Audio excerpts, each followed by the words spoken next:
दोस्तों, सबका अभिनंदन है। जैसा आपसे वायदा किया था एक नई वीडियो के साथ।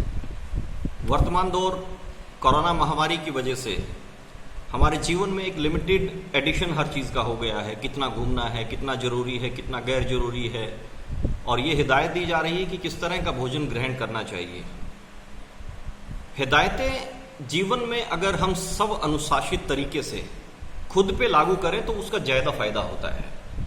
जैसे लॉकडाउन खत्म हो जाएगा तो अनलॉकडाउन जब शुरू होगा तो सब अनुशासन से सेल्फ लॉकडाउन लगाना पड़ेगा।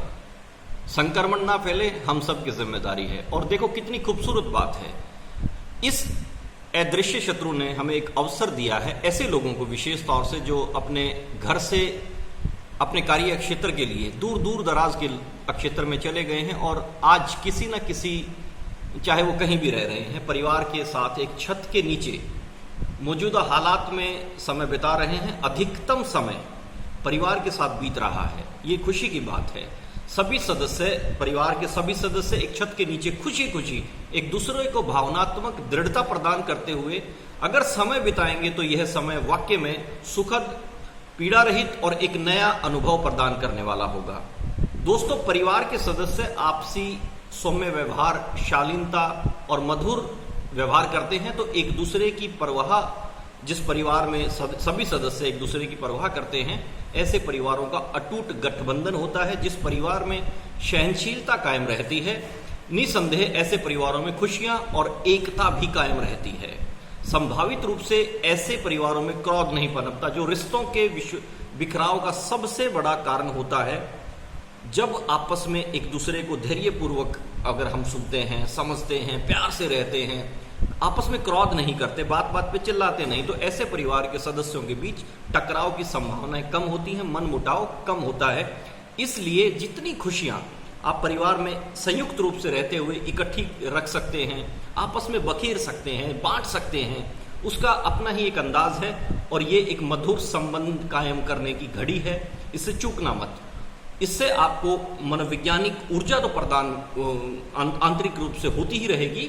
आपका जो मन में कड़वाहट किसी वजह से एक दूसरे के प्रति है, वो आप जितनी दूर करेंगे आपकी सकारात्मकता बढ़ेगी। और ये बहुत ही निर्भर करता है हमारे घर के बड़े बुजुर्गों पे कि वो हमारा किस तरह से संचालन करते हैं, किस तरह से नेतृत्व करते हैं। अगर घर का मुखिया अपनी जिम्मेदारी समझे, निभाए, तो ऐसे घर नहीं मंदिर होते हैं और समाज में एक उदाहरण प्रस्तुत करते हैं।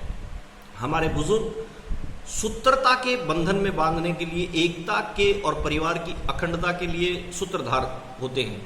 दोस्तों, बुजुर्गों का जो परवरिश का तौर तरीका है, बाल्यावस्था से ही, बचपन से ही क्या सीख दे रहे हैं बच्चों को, किशोरों में ऐसे गुण विकसित करने चाहिए कि उनमें आपसी और समाज के प्रति अटूट बंधन, अतुलनीय सामाजिक सरोकार और कर्तव्य निष्ठा, ईमानदारी, एक दूसरे की मदद हेतु हमेशा तत्परता और आत्म प्रेरणा प्रदान करने वाले गुण विकसित हों।